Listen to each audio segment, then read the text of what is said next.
L C R AC source circuit.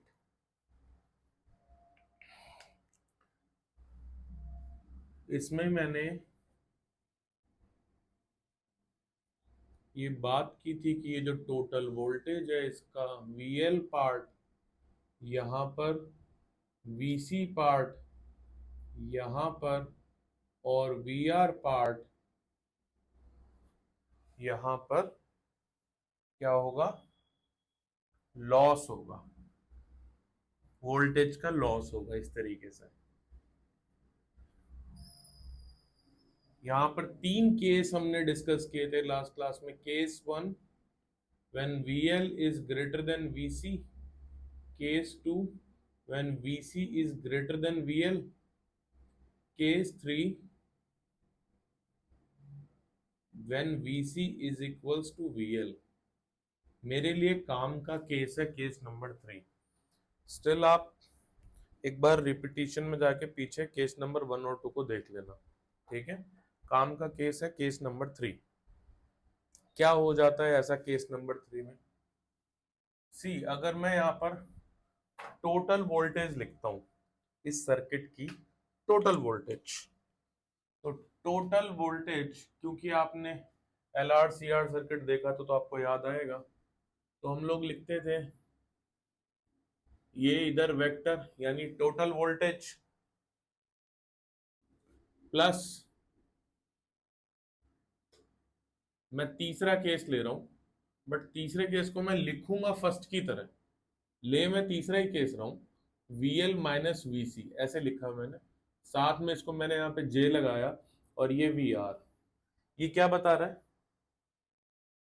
ये बता रहा है कि ये जो टोटल वोल्टेज है वो एक वेक्टर इसका यूज कर रही है और एक इस वेक्टर का यूज कर रही है। VR किधर है?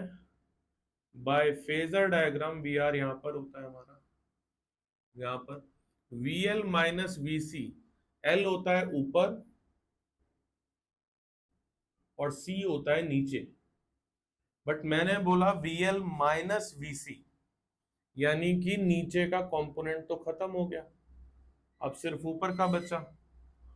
उसमें भी मैंने एक कंडीशन ले ली कि मैं अभी ले रहा हूं केस नंबर 3, और अगर मैं केस नंबर 3 ले रहा हूं तो ये तो VR है और यहां पर VL माइनस VC था, अगर दोनों सेम हो गए तो ये वोल्टेज कैंसिल हो जाएंगी और सारी की सारी वोल्टेज सिर्फ इसी डायरेक्शन में बचेगी, यानी खाली यही लाइन जो है फेजर डायग्राम बन के रह जाएगा,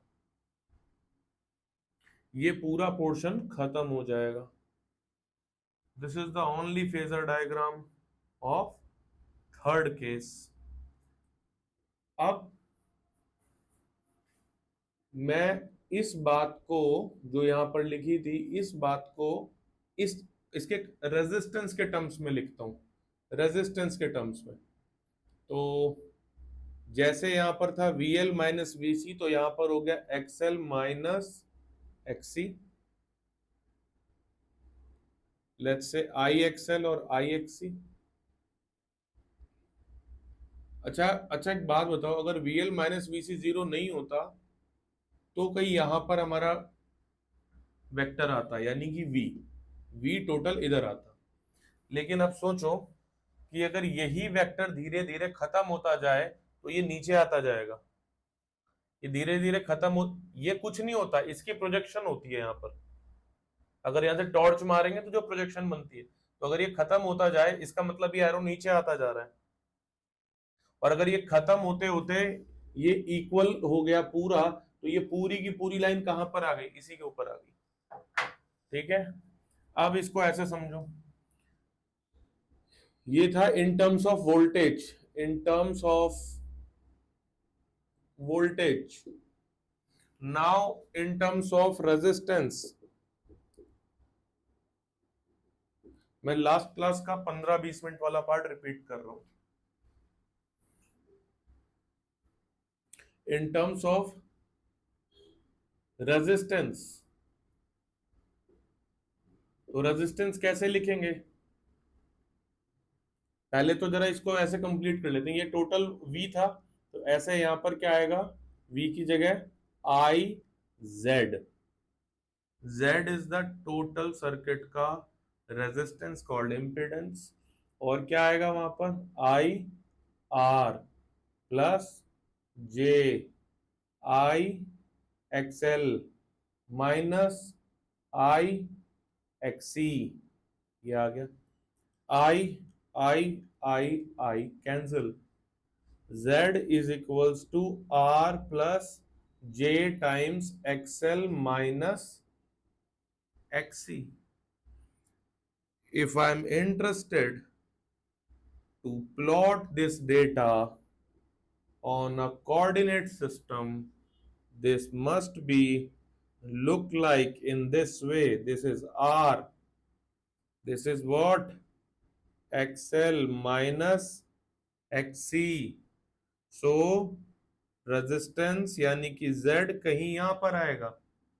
बट फिर से वही बात, अगर मैंने बोल दिया थर्ड केस चल रहा है, थर्ड केस चल रहा है, इसका मतलब I X C is equals to I X L, I cancel, it means X C is equals to X L. और if X C is equals to X L, this must be cancel with each other. Again ये अगर cancel हो गए तो ये vector कम होना शुरू हो जाएगा, जीरो के पास जाना शुरू कर देगा। और अगर ये छोटा होता जाएगा तो ये गिरता चला जाएगा, और ये गिरते गिरते कहां पहुंच जाएगा, इसके ऊपर पहुंच जाएगा। तो अगर ये इसके ऊपर पहुंच गया तो क्या मैं बोल सकता हूं मैथमेटिकली कि z इज इक्वल्स टू, यहां देखो मैथमेटिकली बेटा, ये तो पूरा जीरो ही हो गया, ये पूरा ही जीरो हो गया, तो z is equals to r हो गया। ये मुझे पता भी चल रहा है और मेरा फेजर भी वही बात कर रहा है। z क्या है, टोटल इंपिडेंस,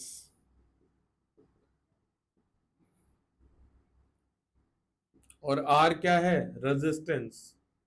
तो यानी total impedance is nothing but the resistance only, और इस केस का नाम होता है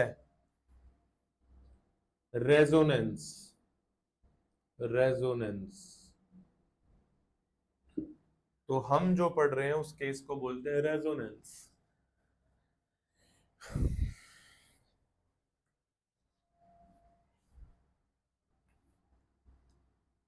मैं कंक्लूड करता हूं यहां से कुछ, ये तो मैंने पूरा बता दिया। रेजोनेंस से मैंने क्या क्या कंक्लूड किया, रेजोनेंस से मैंने कंक्लूड किया कि Z is equals to R होता है, ठीक है। जो टोटल वोल्टेज आएगी वो I नॉट, यहां से सबसे अगर मैं I कॉमन निकाल लू, यहां पर जो टोटल वोल्टेज आएगी, ये तो पूरा जीरो हो गया, ये पूरा जीरो हो गया, ये बचा, कितना बचा ये I नॉट R, और मैं R को क्या बोल सकता हूं अभी के केस में, सिर्फ इस केस में Z, तो V is equals to I not Z। ध्यान रहे ये हर केस में नहीं लिख सकते, ये सिर्फ और सिर्फ रेजोनेटिंग कंडीशन के अंडर में लिख सकते हैं ऐसा, ठीक है। एक बार मैं पूरा कर लूं तो मैं इसको,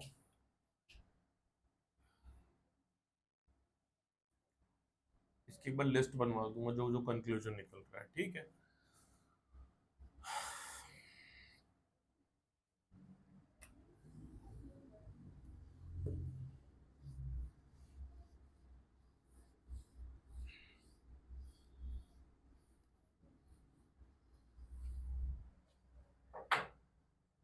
ये सारी बात कहां से शुरू हुई, XL minus XC is equals to zero, obviously VL minus VC is equals to zero, वहां से यहां पर आ गए। XL is nothing but omega L, XC is nothing but 1 by omega C, that would be 0, omega L is equals to 1/ओमेगा c, omega square is equals to 1/LC, omega is equals to 1/√LC। Omega open हो गया 2π/t में, which is 1/√LC।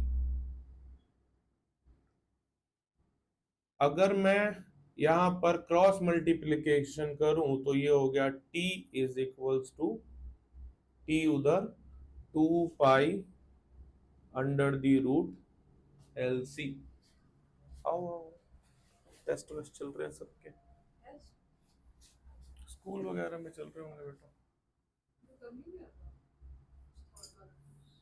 Third case से start करना है ना, and में आते आते डायनामिक्स बिगड़ गए थे सबके, शांत हो गए थे सब।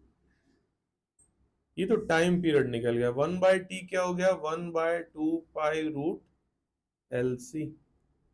1/t को क्या बोलते हैं, फ्रीक्वेंसी। तो फ्रीक्वेंसी क्या हो गया, 1/2π√LC। तो ये फ्रीक्वेंसी आई, किसकी फ्रीक्वेंसी है ये इस सर्किट की नेचुरल फ्रीक्वेंसी है। क्या है ये, नेचुरल फ्रीक्वेंसी, जिस पर वो जो एंड वाला बताया था वो लिखना थोड़ी था, वो तो जस्ट आउट लास्ट के 10-15 मिनट लिखने वाला कंटेंट तो यही था।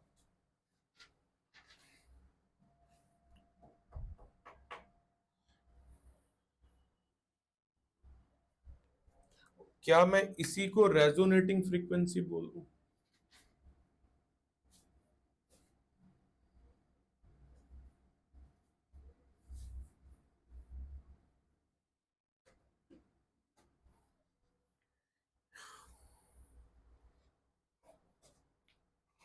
Resonating frequency.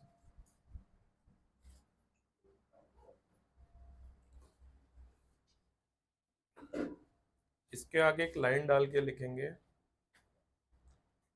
Frequency eight which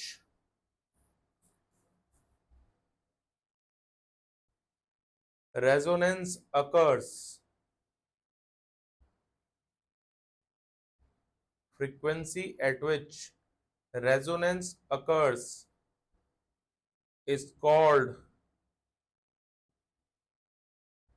resonant frequency, is called resonant frequency।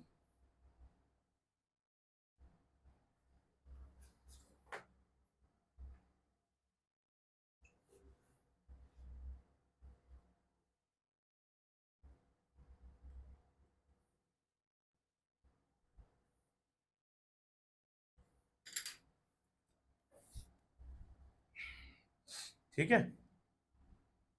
और रेजोनेंस की कंडीशन में हमने क्या देखा कि Z is equals to R हो जाता है। अब मुझे एक बात बताओ, कितना डाइजेस्ट है,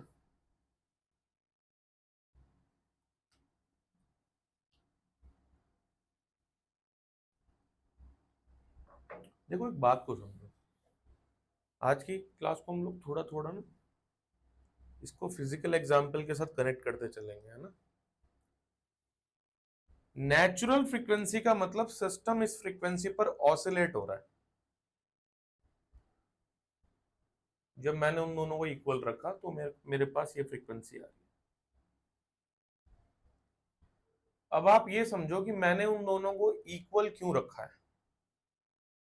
वो इक्वल रखने से हुआ क्या। सी, पहले मैं दिखा दूं,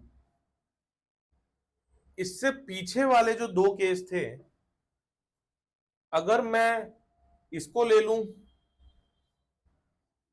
तो ध्यान से देखना, तो ये वाला डायग्राम बन जाएगा फेजर का, ये हो जाता था VL माइनस VC, या मैं I के टर्म्स में लिखता हूं, रेजिस्टेंस के टर्म्स में, तो ये हो जाता था XL माइनस XC। और अगर मैं सेकंड केस लेता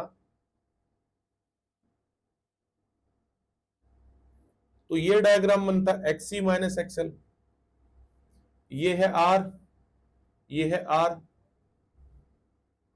यहां पर इन दोनों की वजह से वेक्टर आता जेड, इधर भी आता जेड। बट इस टाइम पे, इस केस में, ये कौन सा केस है, पहला, इस केस में जो z है वो क्या है, r plus XL minus XC का समेशन, वेक्टर समेशन, सुनते जाना। और इस केस में z क्या है, r vector plus XC minus XL का वेक्टर समेशन। इतनी बात समझ आ रही है, होल्ड करके रखो। और इस केस में क्या हुआ है, थर्ड केस में, थर्ड केस में ये ही गायब हो गया, क्योंकि ये दोनों इक्वल हो गए तो ये गायब हो गया। अब मुझे एक बात बताओ, general formula of Ohm's law, V is equals to I R, I is equals to V by R, general formula, इसका कोई लेना देना नहीं है एसी से, जनरल फॉर्मूला। यहां पर जो टोटल रेजिस्टेंस है सर्किट का वो इतना है, यहां पर इतना है, और थर्ड केस में सिर्फ वो आर के बराबर है। तो किस केस में सबसे कम हुआ, थर्ड केस में। तो थर्ड केस में अगर मैं ऐसे लिख दूं, मैं चाहे इसको करके लिख दूं R plus XL minus XC, तो ये पूरा तो जीरो ही हो गया थर्ड केस में। तो थर्ड केस में रेजिस्टेंस मिनिमम चला जाता है, कहां चला जाता है, मिनिमम, और करंट कहां चला जाता है, मैक्सिमम, थर्ड केस में। तो थर्ड केस में करंट का इंपैक्ट शूट करता है, ये एम्पलीट्यूड है करंट का। अगर मैं वहां पे फॉर्मूला देखो तो लिखा है आई नॉट, और ये इसको भी मैं वी नॉट लिख देता हूं, I naught is equals to V naught by Z, Z अपने आप में मिनिमम रेजिस्टेंस है। तो आई नॉट क्या है, एम्पलीट्यूड ऑफ करंट, कहां जा रहा है, शूट कर रहा है। मतलब थर्ड वो केस है जहां पर करंट अपनी मैक्सिमम वैल्यूज पर चला जाता है। इस बात को कैसे डालोगे तुम, ऐसे भी डायरेक्ट लिख लोगे तो भी चलेगा, साथ में 2-3 लाइन थ्योरी डाल लेना। ऐसे भी लिख दिया जैसे मैंने लिखा है तो भी चलेगा। उसके बाद मैं लाइन लिखवा देता हूं एक,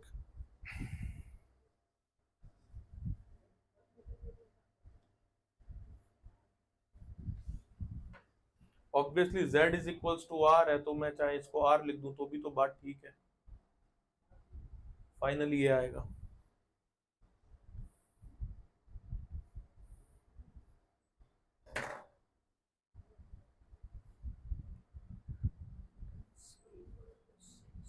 कॉपी कर लो, मैं साइड हो जाता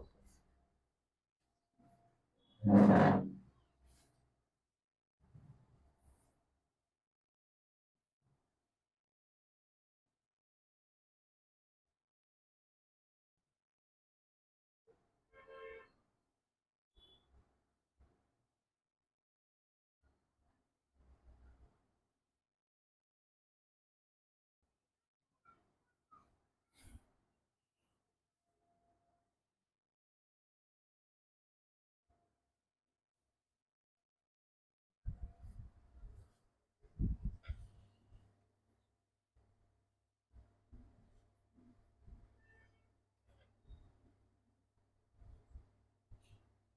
जैसे हो जाए मुझे बताओ बेटा।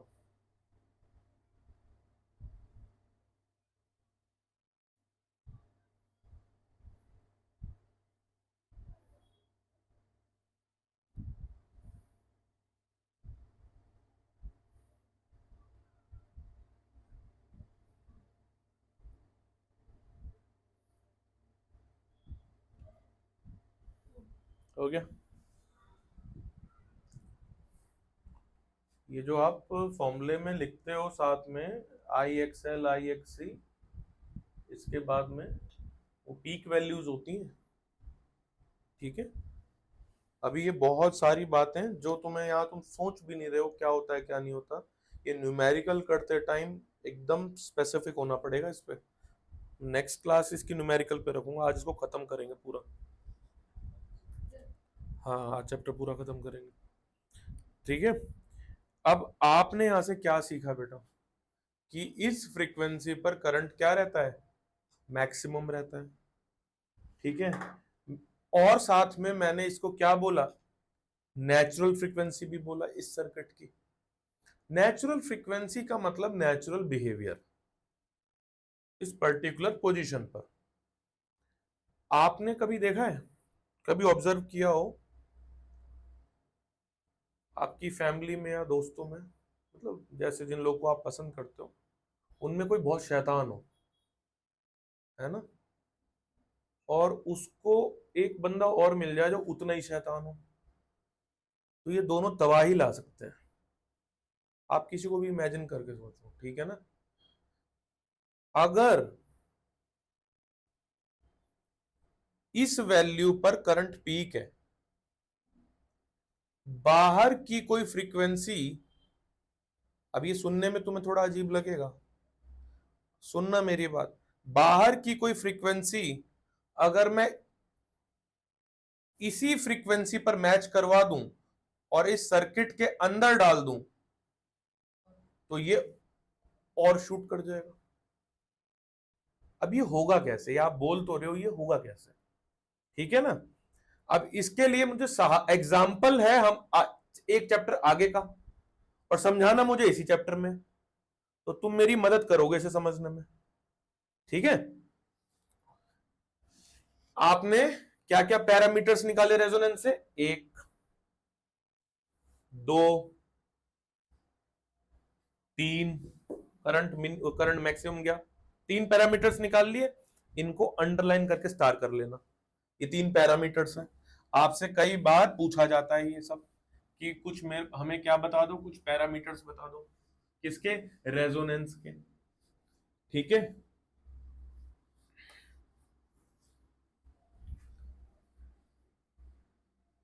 मैंने लास्ट क्लास में ग्रुप पे दो एग्जांपल डाले थे, अगर किसी को याद हो तो, कोई देखता हो तो, हाँ ठीक है।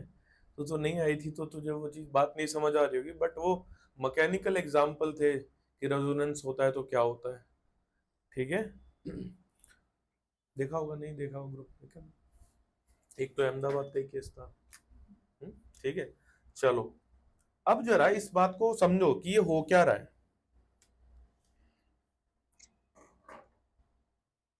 हम लोग कितने तरीके हैं कि हमारे पास हम करंट को चेंज कर सकते हैं, कितने तरीके, किसी भी करंट को हमें चेंज करना है इन डीसी और इन एसी। डीसी में कैसे चेंज कर सकते हैं, डीसी में करंट को कैसे चेंज कर सकते हैं भाई, वोल्टेज, वोल्टेज को चेंज कर दो। करंट को चेंज कैसे कर सकते हैं ये मैं पूछ रहा हूं, डीसी में वोल्टेज को चेंज कर दो, रेजिस्टेंस को बढ़ा घटा दो, करंट इंपैक्ट हो रहा है। एसी में भी ये दो तो रीजन है ही है, एसी में भी है। तीसरा रीजन क्या है, ओमेगा भी है यहां पर, रोटेशनल स्पीड, ओमेगा को चेंज, ये रीजन डीसी के पास नहीं है, ठीक है। ये छोटी छोटी ऑब्जर्वेशन है बेटा, छोटी छोटी। एंगुलर फ्रीक्वेंसी कॉइल की अगर मैं इसको चेंज कर दूं तो करंट चेंज हो जाएगा, और हमने अभी अभी देखा भी, ओमेगा एल को ओमेगा सी से बड़ा कर दिया, ओमेगा सी को ओमेगा एल से बड़ा कर दिया, तो उसमें सी और एल थोड़ी चेंज हो रहे हैं, ओमेगा को हम चेंज कर रहे हैं।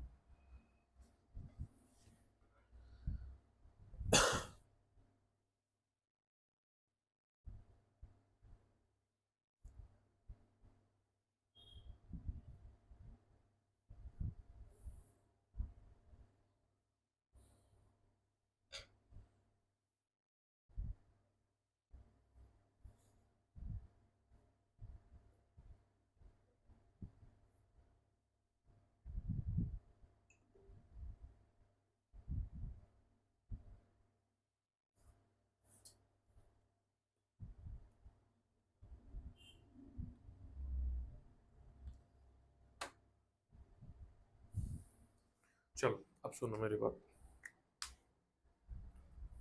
ये कॉपी कर लेना, कुछ का ज्यादा काम की चीज नहीं है। तुम लोग भीड़ में हो, ठीक है ना, भीड़ में 10 लोग एक साथ बात कर रहे हैं, तुम वहां बैठे हो, तो तुम क्या बोलते हो, भाई प्लीज एक एक करके बोलो अगर आपको सुनना है तो। और वो एक साथ बात कर रहे हैं, वो फिर भी चुप नहीं हो रहे, आप किसी एक की बात को सुन सकते हो वहां पे प्योरली? आप ये काम नहीं कर सकते। आई होप कि हम ऐसा कर सकते, अगर हम ऐसा कर सकते तो बहुत फायदा होता। ये सर्किट ऐसा कर सकता है। इस बात को समझना है कि मैं क्या बोलना चाह रहा हूं, ठीक है, और दैट विल टेक टाइम, बस तुम सुनते जाओ। ये सर्किट सुन सकता है सर, इस बात से आपका मतलब क्या है, इस बात से आपका मतलब क्या है?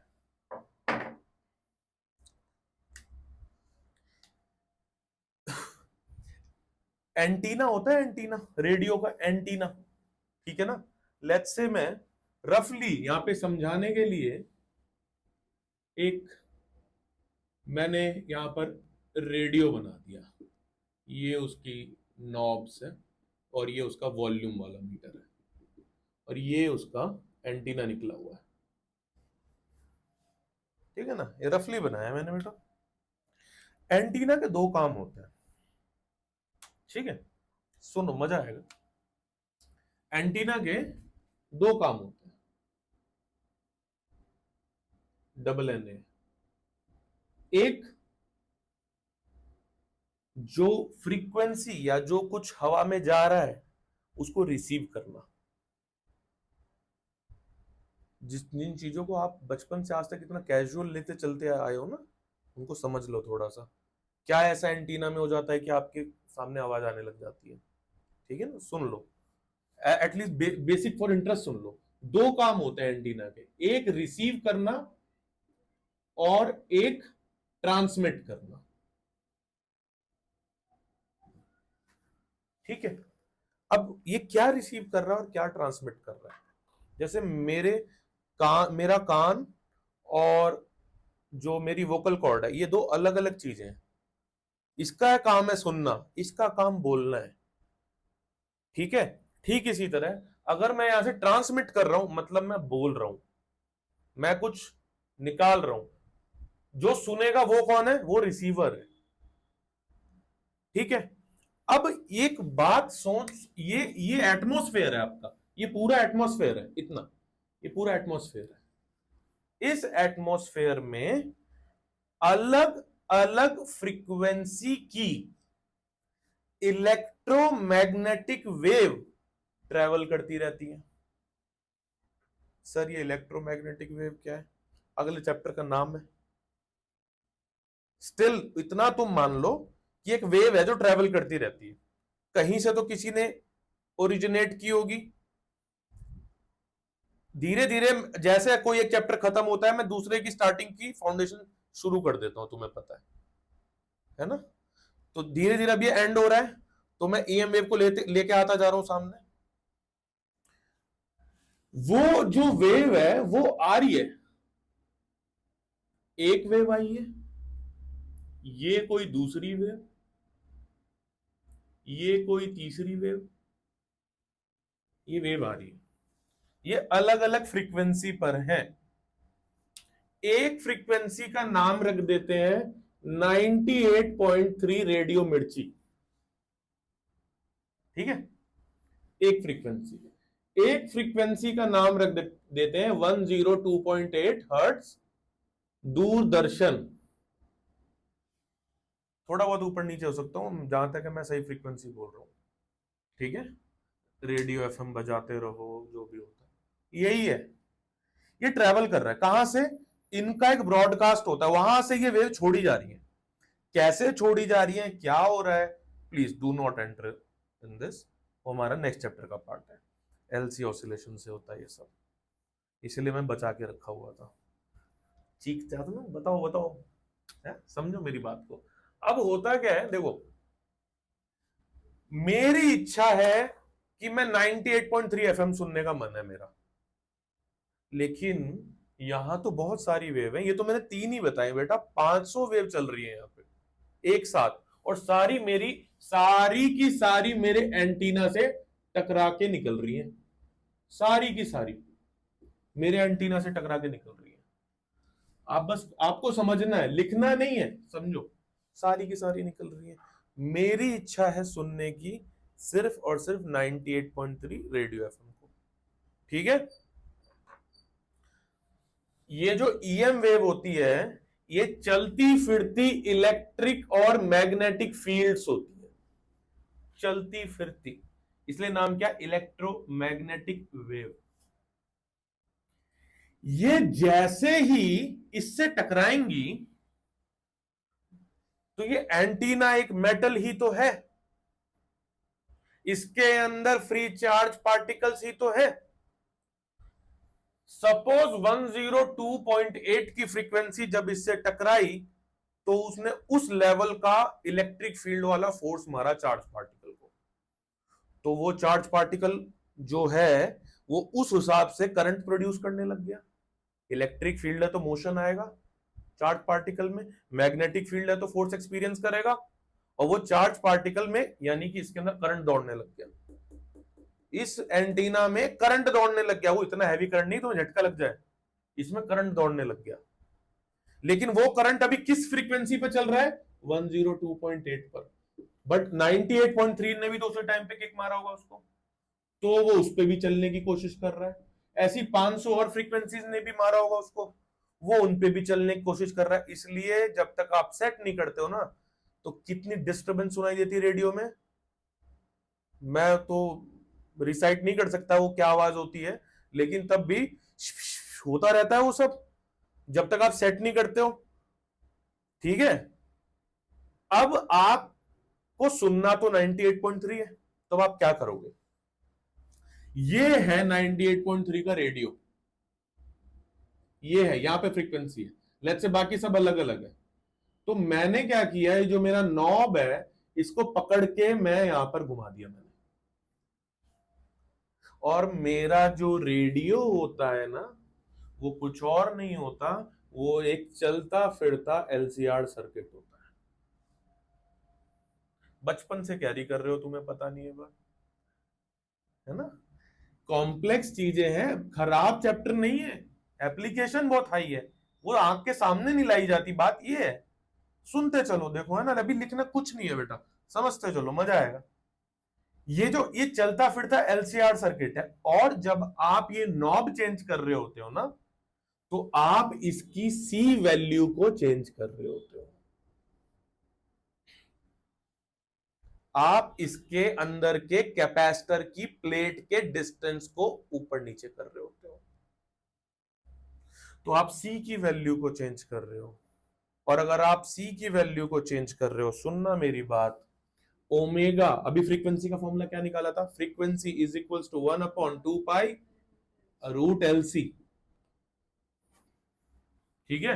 मैं कैपेसिटर की फ्रीक्वेंसी को कम कर रहा हूं, लेट्स से जब मैं ऐसे घुमा रहा हूं, ये कम कर रहा हूं, तो फ्रीक्वेंसी बढ़ती जा रही होगी, सर्किट की बढ़ती जा रही होगी। एक सर्टेन पॉइंट पर जाके ये किससे टकराई, 98.3, ये वैल्यू आई निकल के, ठीक है, बिल्कुल बजाते रहो। अब ये फ्रीक्वेंसी किसकी हो गई, ये इस सर्किट की हो गई। यहां से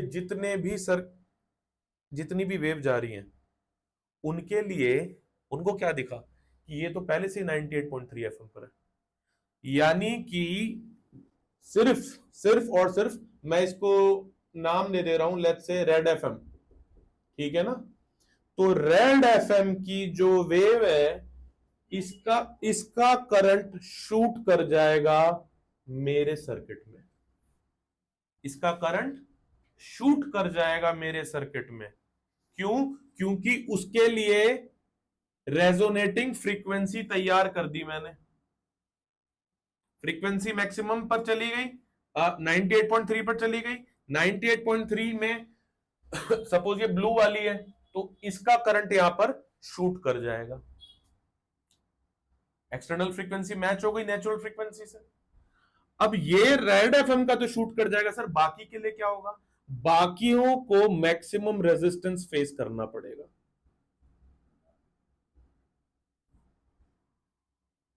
करंट क्योंकि एक पर्टिकुलर फ्रीक्वेंसी के लिए शूट कर रहा है, बाकियों के लिए वो ब्लॉकेड है, बाकियों को वो, मैं अभी इस पे बहुत कुछ लिखवाऊंगा, आपको स्टोरी समझ आ रही है?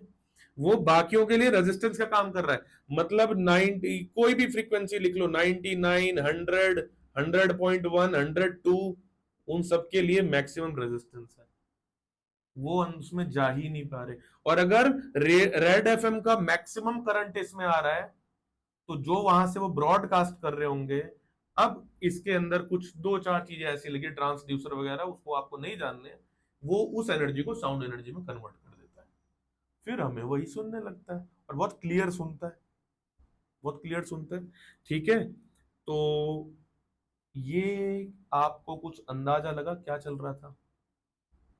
क्या मैं इसको एक नाम दे दूं कि मुझे जो सुनना है उस चीज की शार्पनेस और उस चीज की क्वालिटी बहुत हाई होनी चाहिए, बहुत हाई होनी चाहिए, इसीलिए इस टॉपिक का नाम होता है क्वालिटी फैक्टर। ठीक है, तो अब हेडिंग डालोगे quality factor.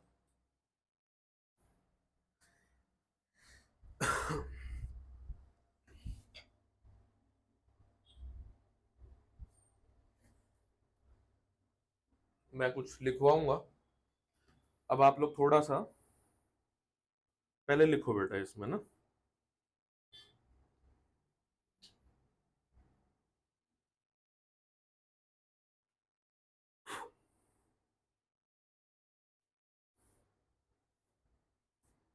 EM waves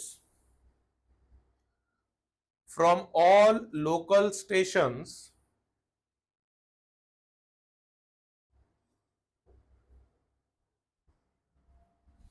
strike the antenna। मैं आपको बता रहा हूं, कोई भी ये बोल सकता है कि ये सब तो पेपर में पूछते नहीं है, बिल्कुल सही बात है, बिल्कुल नहीं पूछते, बट क्वालिटी फैक्टर पे क्वेश्चन आता है, इंटरेस्ट जनरेट करने के लिए। फॉर्मूला लिखवा के आगे चल जाएंगे, कुछ मजा नहीं आएगा। क्या लिखा हमने बेटा? Antenna simultaneously creating a complex currents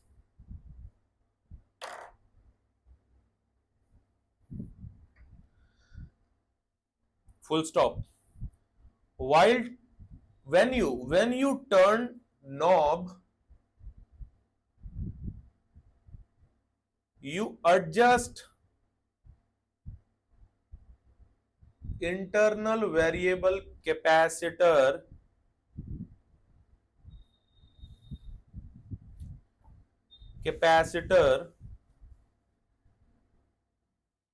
to change the circuit's natural resonant frequency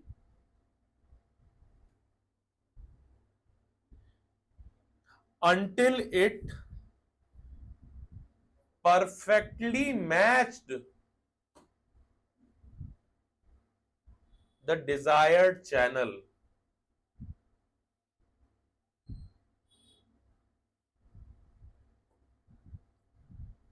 For example, 98.3 is equals to 1 by root LC.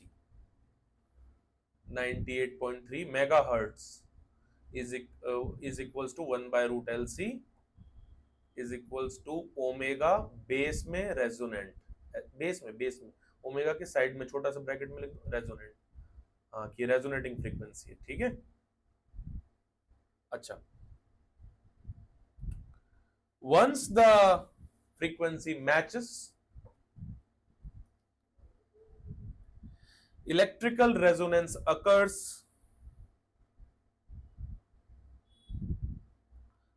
the net impedance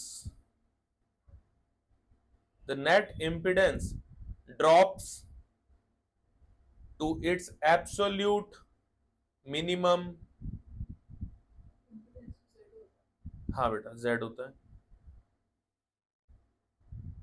drops to its absolute minimum, allowing the 98.3 megahertz shoots up to its shoots up to its maximum peak. और बाकी frequencies के साथ क्या होगा जो हवा में है?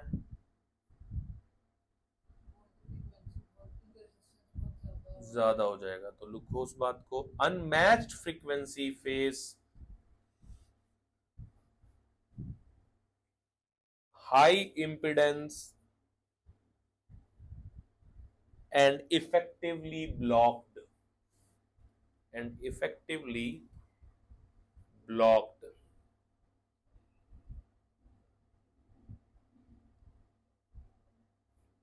अब लिखो एक लाइन छोड़ के, क्वालिटी फैक्टर।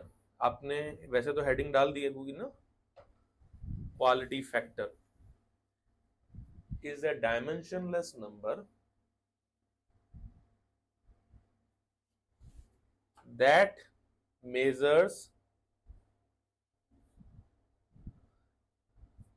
system sharpness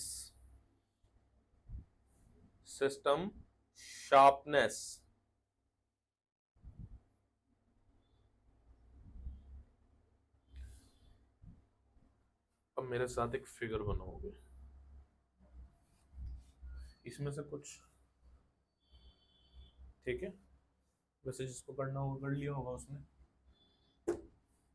अब तुम ये बात समझो कि ये जो आ रही है ये क्रिएट कैसे होती है और ये हैं क्या चीजें जो आ रही हैं, इसको हमें पढ़ना है आगे। अब यहाँ से वेव शुरू होगा नेक्स्ट टॉपिक से, ठीक है? क्योंकि इसका नाम ईएम वेव था और ये हवा में ट्रेवल करती हुई आ रही है? नहीं बेटा, अभी तो वो एसी चल रहा है, क्वालिटी फैक्टर एसी का टॉपिक है।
वोल्टेज है वी नॉट लिखो चलो।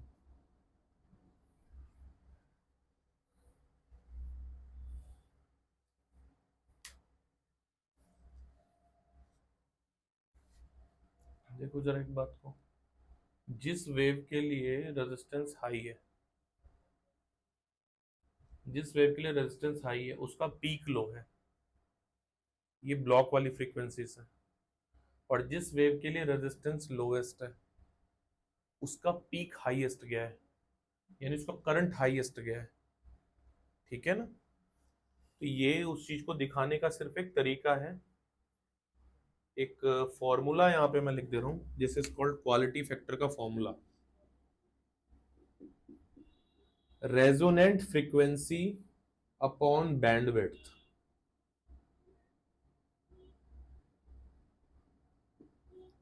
बैंडविड्थ होता है वो, जैसे जब आप नॉब घुमाते हो, मान के चलो, तो 98.3 पे जो गाना चल रहा है और आप 90 से घुमाना शुरू किया तो 97.00 के आसपास वो आवाज आनी शुरू होगी, बहुत हल्की हल्की हल्की हल्की, और जो और उस साइड जाओगे तो वो आवाज और अच्छी होती चली जाएगी।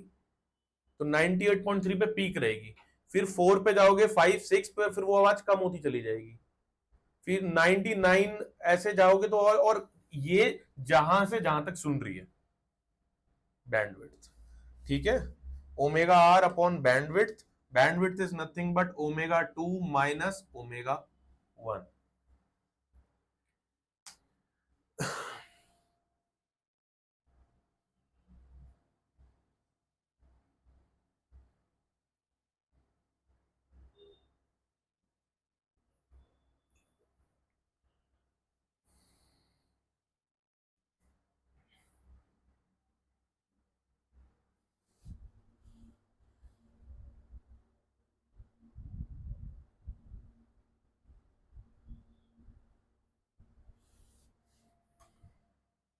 तो यानी कि बच्चों आपको एक बात बताओ, ये चीज क्लियर हुई, वो रेडियो में काम करने वाला सीन पूरा, ठीक है, कैसे चलता है। अब हेडिंग है power in AC circuit, power खत्म, एलसीआर का पूरा पंगा खत्म, क्वालिटी फैक्टर उसी के अंडर में था। Next heading power in AC circuits, power.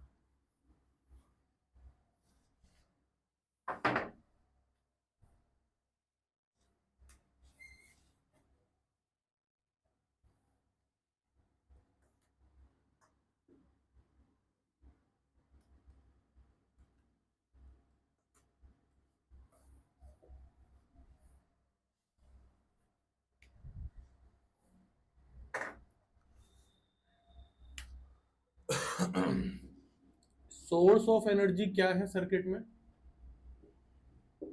Source of, circuit में सोर्स ऑफ एनर्जी क्या होता है भाई, कैसे घूमता है सर्किट, वो पावर आती कहां से उसमें, generator, generator. Source of energy कौन है एसी सर्किट के लिए, जनरेटर, जो बहुत पहले पढ़ा है, डायनामो, एसी जनरेटर। अब वो एनर्जी लाता है तो देता कहां है, एक तो एल को देता है, और वो जो इंडक्टर में आती है वो एनर्जी स्टोर कहां होती है, इन, स्टोर्ड इन मैग्नेटिक फील्ड। और किसको एनर्जी मिलती है, कैपेसिटर को मिलती है। कैपेसिटर कहां स्टोर करता है वो एनर्जी, इलेक्ट्रिक फील्ड। और किसको वो एनर्जी मिलती है, रेजिस्टर को मिलती है। रेजिस्टर स्टोर करता है क्या एनर्जी, नहीं, वो एनर्जी का लॉस करता है इन टर्म्स ऑफ हीट, और यही है leakage point, leakage point of energy. Leakage point of energy in entire circuit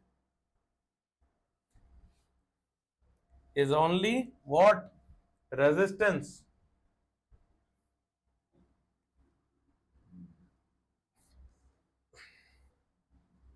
देखो बेटा, लेट्स से मैं यहां पर आई नॉट एक्सी माइनस एक्सएल का सर्किट बना रहा हूं,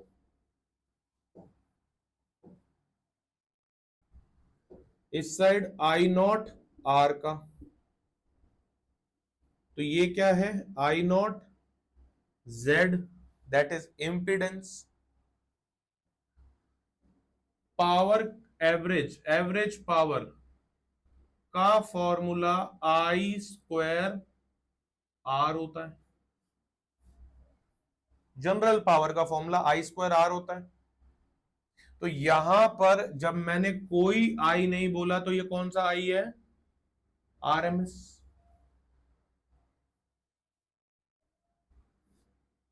ये मुझे बताओ कि ये फॉर्मूला तुम्हें सही लग रहा है?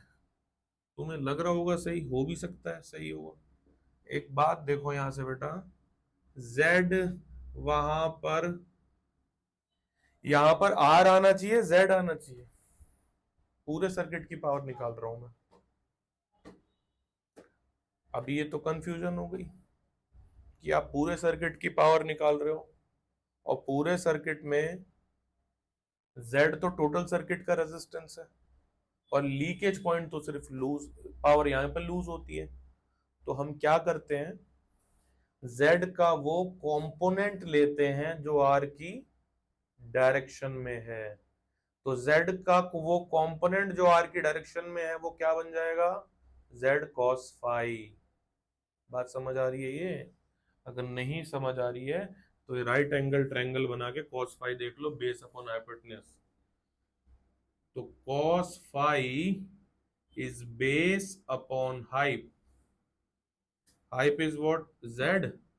तो Z is equals to R is equals to Z cos phi, और इस R को रिप्लेस कर दो यहां पर इससे। क्या बन गया पावर का फॉर्मूला?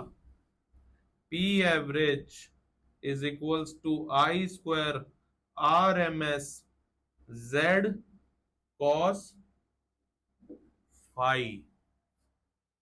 Z cos फाई, इसी cos फाई को बोला जाता है पावर फैक्टर। इसी cos फाई का नाम होता है पावर फैक्टर। अगर मैं इस फॉर्मूला को इस तरीके से लिख दूं, P average is equals to I R M S into V R M S, तो कोई प्रॉब्लम है क्या?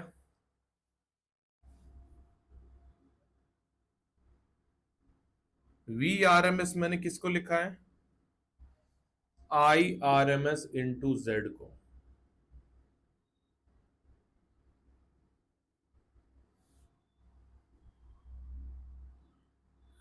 साथ में क्या है? cos phi. ये क्या है? Actual power loss, actual power. ये क्या है? Apparent power. और ये क्या है? Power factor. तो टोटल पावर लॉस जो आया है वो ऐसे निकालोगे तो कभी नहीं आएगा, cos फाई को मल्टीप्लाई करना पड़ेगा वहां पे। cos फाई क्या बता रहा है कि टोटल इंपिडेंस का कितना पार्ट रेजिस्टेंस की साइड है।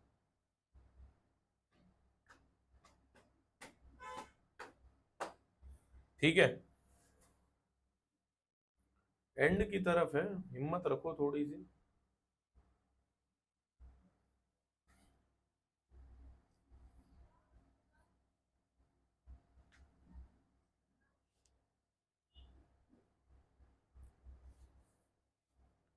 अब अपना दिमाग थोड़ा सा खोलो और मुझे ये बताओ, रेजोनेटिंग सर्किट के लिए, रेजोनेटिंग सर्किट के लिए फाई की वैल्यू क्या थी? रेजोनेटिंग सर्किट के लिए फाई की वैल्यू क्या थी? कंटिन्यू चल रहा हूं मैं इसी में आगे। फॉर रेजोनेटिंग सर्किट, ये तो जनरलाइज फॉर्मूला निकला है, this is generalise formula, very important. इस साल भी और हर साल इसी पे क्वेश्चन घूमता है ज्यादातर। ठीक है, अब सुनो, एट रेजोनेंस कंटिन्यूस लिखना है इसके आगे। एट रेजोनेंस, देखो पीछे पेज पलट के, Z is equals to R था। क्या ये लाइन थी? देखो नव्या, ये लाइन थी क्या, या ये इस पे आ गया था? ये इस पे आ गया था, तो फाई कितना हो गया था? 0। तो रेजोनेटिंग कंडीशन में फाई कितना हो जाता है? 0। कॉस फाई कितना हो गया? 1। कॉस फाई कितना हो गया? 1। तो फॉर रेजोनेटिंग सर्किट, और for pure resistive circuit, because ये वही तो हो गया, कुछ और थोड़ी है भाई। याद करो, टोटल रेजिस्टेंस अगर R हो गया है और खाली ऐसा बन रहा है फेजर डायग्राम, तो ये क्या है? ये प्योर रेजिस्टिव सर्किट है, सबसे पहला केस। तो फॉर प्योर रेजिस्टिव सर्किट और रेजोनेटिंग सर्किट, दोनों एक ही बात नहीं हो गई? सोचो, जब ये 0 हो गया तो सिर्फ यही वाला रेजिस्टेंस बचा, तो यानी ये प्योर रेजिस्टिव सर्किट बन गया। भयंकर हालत है। एक तो नींद, ऊपर से एसी का पीक पॉइंट, दोनों बड़ा खराब कॉम्बिनेशन है। ठीक है, इस पर्टिकुलर सिचुएशन के लिए पावर फैक्टर सीधा सीधा 1 होता है। एमसीक्यू में ये रखा ही रखा रहता है क्वेश्चन। इस पर्टिकुलर सिचुएशन के लिए पावर फैक्टर 1। क्यों 1? साफ दिख रहा है। फिर आएगा, फिर चिल्लाओगे पेपर टफ आ गया इस बार का 27 का, क्या हो जाएगा? ये जब चल रहा है तब होश में नहीं हो, है भाई।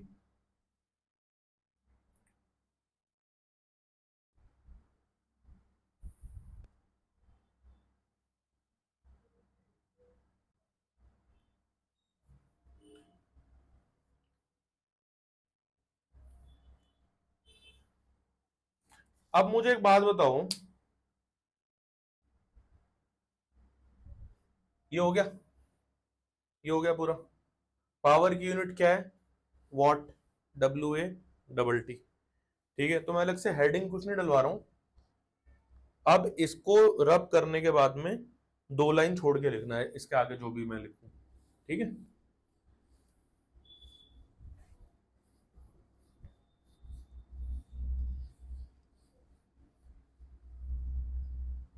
ये हो गया एट रेजोनेंस। इसके बाद मैंने क्या कहा? 2 लाइन का स्पेस छोड़ो, फिर आगे चलो। अगर मैं सर्किट में, अगर मैं एसी सर्किट में सिर्फ क्या लगा दूं? इंडक्टर लगा दूं, सिर्फ इंडक्टर लगा दूं। ठीक है,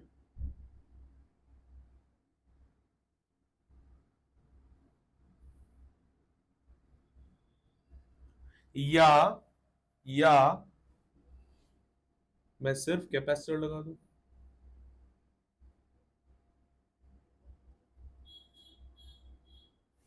लगा दिया। अब देखो, पहले चैप्टर ऐसे आया था, अब चैप्टर यूं जा रहा है, वापस अपनी शुरुआत की तरफ जा रहा है।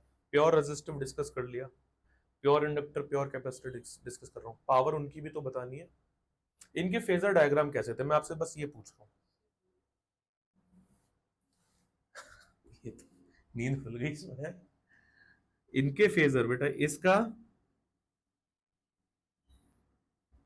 ये ऐसा, ये तो करंट की डायरेक्शन थी, वोल्टेज किधर था? ऊपर नीचे था, वोल्टेज लीड करता है, ऐसा था।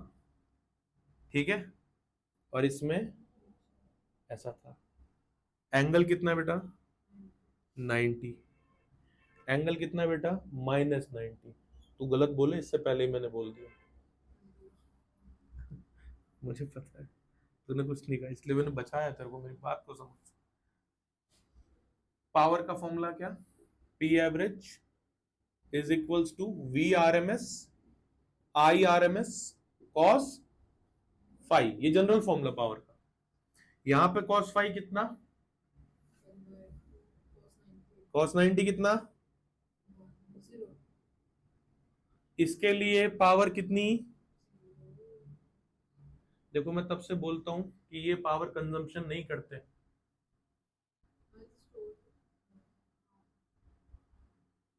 मैथमेटिकली प्रूफ कर रहा हूं मैं अपनी बात को कि ये यूज नहीं करते, ये स्टोर करते हैं। ऑब्वियसली यूज नहीं कर रहे तो स्टोर ही कर रहे होंगे, अब उल्टा थोड़ी प्रूफ करना है, वो भी बात आएगी तो, लेकिन वो सिलेबस का नहीं है, क्यों फंस रहे हो। यहां पे बताओ मुझे cos माइनस पाई बाय 2 की वैल्यू कौन बताएगा। अब यहां पर आपकी जो है त्रिकोणमिति यानी ट्रिग्नोमेट्री आपको परेशान करती है, जिसने रट रखा है उसकी तो कोई दिक्कत ही नहीं है भाई, बल्ले बल्ले। साइन 90 कितना 1, sine of minus pi by 2, sine of minus theta is minus sine theta,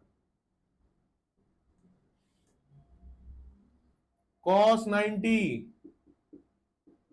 0, cos of minus pi by 2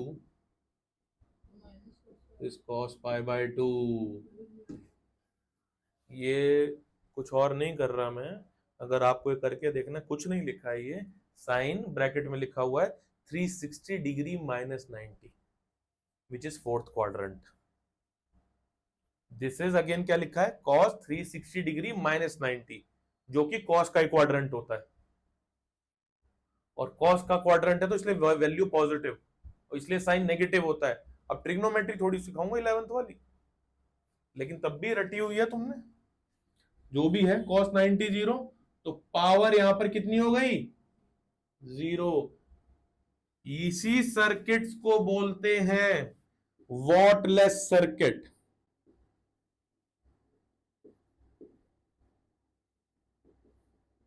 तो ये पूछा हुआ है, can you please put some words on wattless circuit. बच्चे यूं कहां से वर्ड पुट करें, पढ़ो बेटा,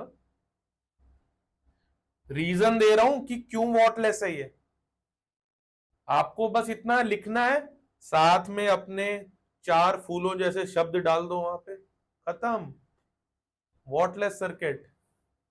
बहुत बढ़िया। तो ये वॉटलेस सर्किट किसका पार्ट है, पावर के अंदर ही चल रहा है, ये तो मेजर प्रिंसिपल फॉर्मूला है जो चल रहा है। नहीं तो इसको और भी कैसे लिख सकते हैं, I square R M S cos five, ठीक है।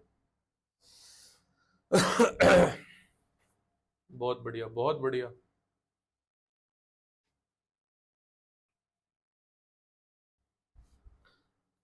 Last heading, choke coil. कुछ है ही नहीं है, कोई नया होगा तो तू बोल दियो, मैं वहीं रोक दूंगा। कोई भी ऐसी चीज जो, मुझे पता है एनर्जी डाउन है इस टाइम, पता नहीं क्यों हो जाती है तुम लोग की, शाम का टाइम हो जाता है ना, सुबह रख दूं तो तुम सुबह क्लास ले नहीं पाओगे, तेरी सबसे ज्यादा दिक्कत है। कहाँ ले पाएगी, क्लासेस नहीं चलती तेरी, मेरे लिए सुबह वही है। देखो बेटा, चोक कॉइल क्या नाम है, नाम सिर्फ क्या लिखा मैंने, अब ये भी रब लाओ मैं कर ही दूं, वरना तुम चोक कॉइल।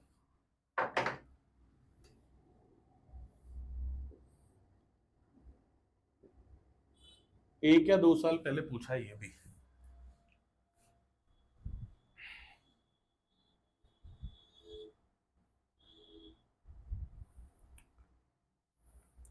आपका जो LR सर्किट होता है ना, एग्जैक्टली वही चोक कॉइल होता है। अब हम समझेंगे कि ये कैसे होता है LR सर्किट में, ठीक है। कुछ नहीं है, खत्म है, कुछ भी नहीं है। LR सर्किट में देखो करते क्या है, लिख लो पहले थोड़ा सा, तो थोड़ी पहले इसकी अंडरस्टैंडिंग बने, वरना मैथमेटिक्स में तो खत्म हो जाएगा ये।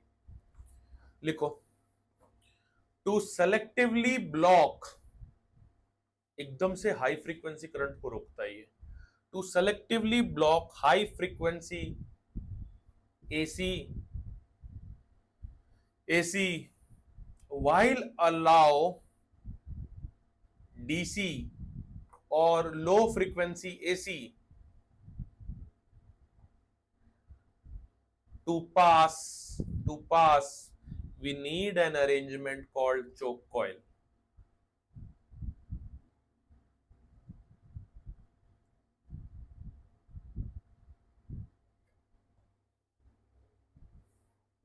कहाँ नॉर्मल लाइफ में कहाँ होता है, देखो आपका जो लैपटॉप का अडेप्टर है उसमें ये बीच में एक ये मोटा सा होता है, दैट इज चोक कॉइल।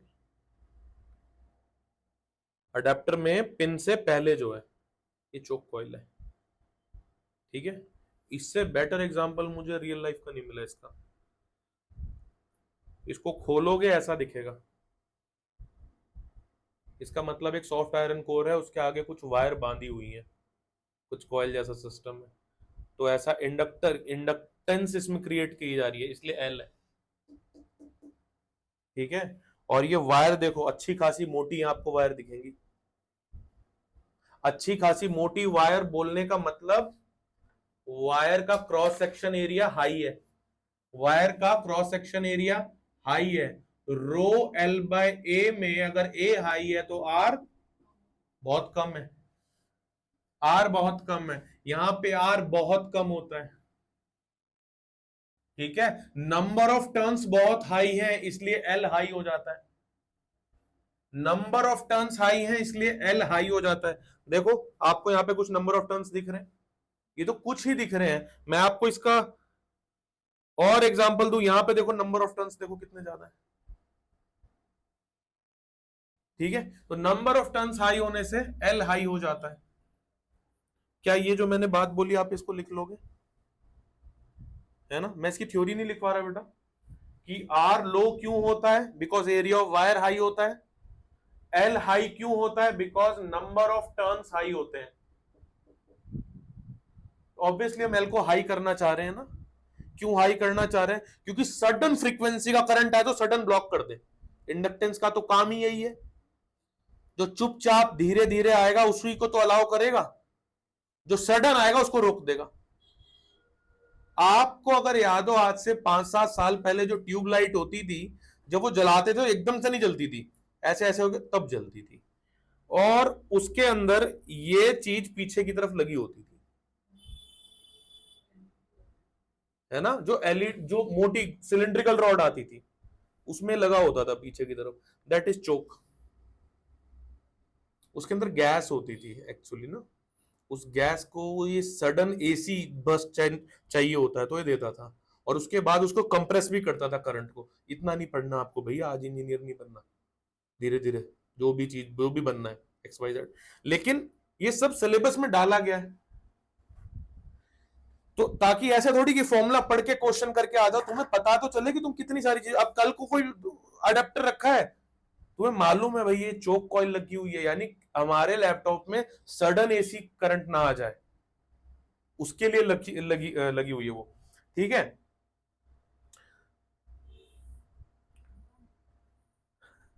एक सेकंड रुक जा बस। तो LR सर्किट के लिए cos फाई का फॉर्मूला क्या हो जाएगा, ये तू बता दे, मैं तो छोड़ दूंगा।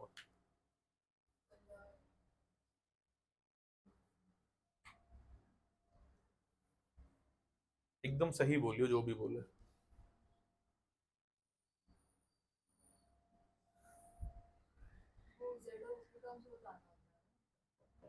हाँ हाँ हाँ, सोचो पता क्या करना है बेटा, पता क्या करना है,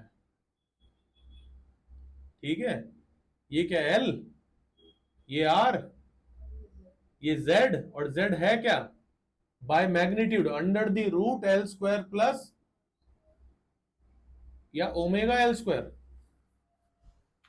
L स्क्वायर या omega L square, omega L square. भाई समझ आ रहा है मैं क्या कर रहा हूं?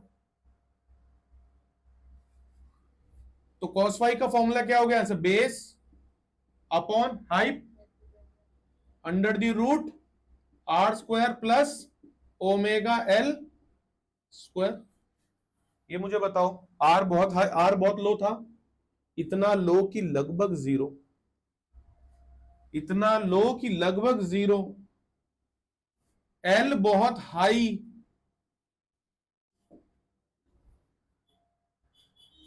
तो कॉस फाई कितना हो जा रहा है? पहले कॉस फाई कितना हो जा रहा है? जीरो। पावर फैक्टर कितना हो जा रहा है? जीरो। एवरेज पावर कितनी हो जाएगी? Zero. It is another example of wattless circuit, और ऐसा हमने प्रूफ किया है। ये प्रूफ करके छोड़ रहे हैं, ऐसे नहीं कि हवा में बोल दिया।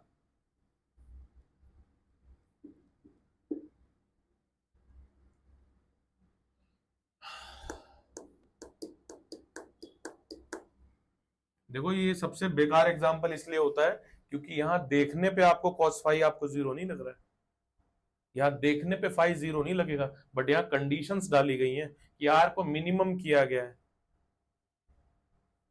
आर को मिनिमम किया गया है, ओमेगा एल को मैक्सिमम किया गया है, यानी सिर्फ और सिर्फ फेजर डायग्राम ऐसा बचा। तो ऐसा बचा तो इससे क्या रहेगा एंगल? 90, cos 90 zero. तो ये क्या बन गया? Average power zero. तो this is another wattless circuit.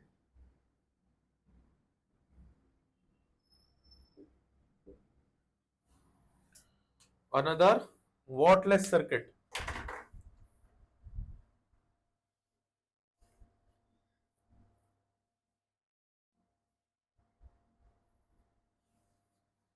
दो तीन लाइन लिख लो, एंड खत्म। A choke coil is an inductor used to reduce AC passing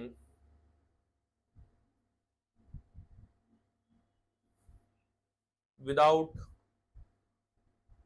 much loss of energy.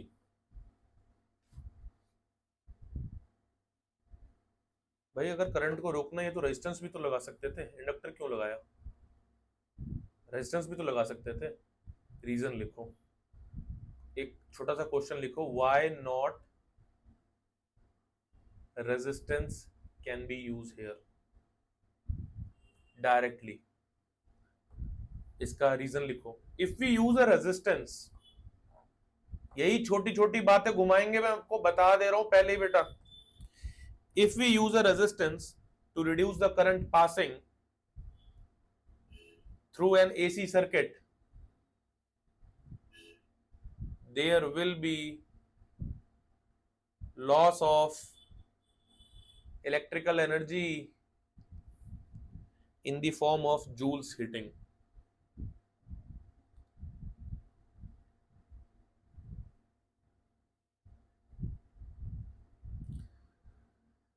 Last line.